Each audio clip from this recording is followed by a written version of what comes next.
Hello po! Magandang araw! Si Blair nga po pala ang iyong tagapaglingkod. Kung bago ka pa lang sa channel na ito, baka pwede mo naman subukan na paluin ang subscribe button. At isalin mo na din ang notification bell para palaging updated ka sa mga bagong video ko.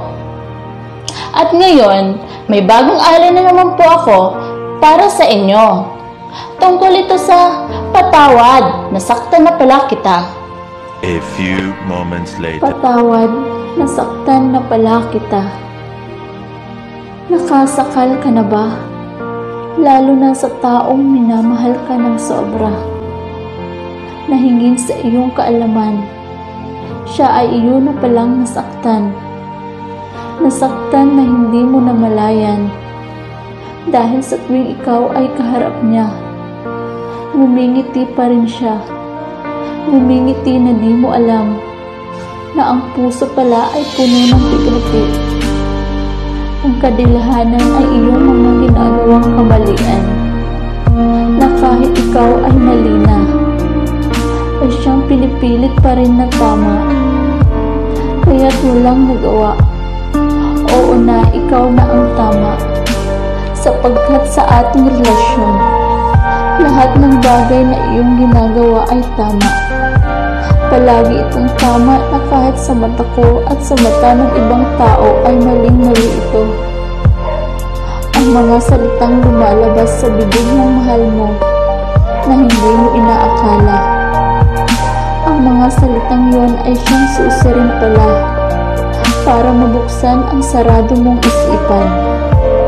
Sa lahat pala ng pagkakataon, ang mahal mo ay nasaktan na pala. Di mo namalayan na iyong mga luha ay bigla na lang magsisipag-unahan. Dahil iyong nararamdaman ang sakit na tinatamasa ng iyong mahal. Ang punot dulo, ikaw ang may kagagawan.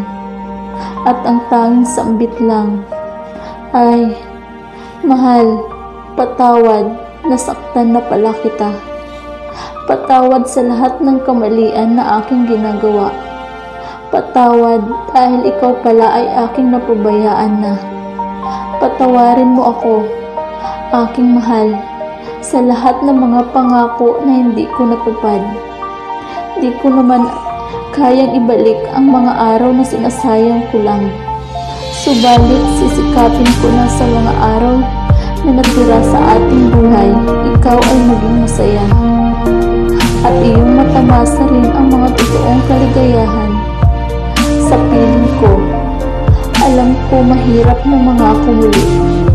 Ngunit sa pangalawang pagkakataon, ako'y mangangako muli na tayong dalawa lang ang magkakasama habang buhay. Gagawa ng sariling pamilya. Lalaban lahat ng problema na sama-samang magsamba sa ating Diyos na Ama. At muli, patawad, mahal ko. Maraming salamat po. God bless.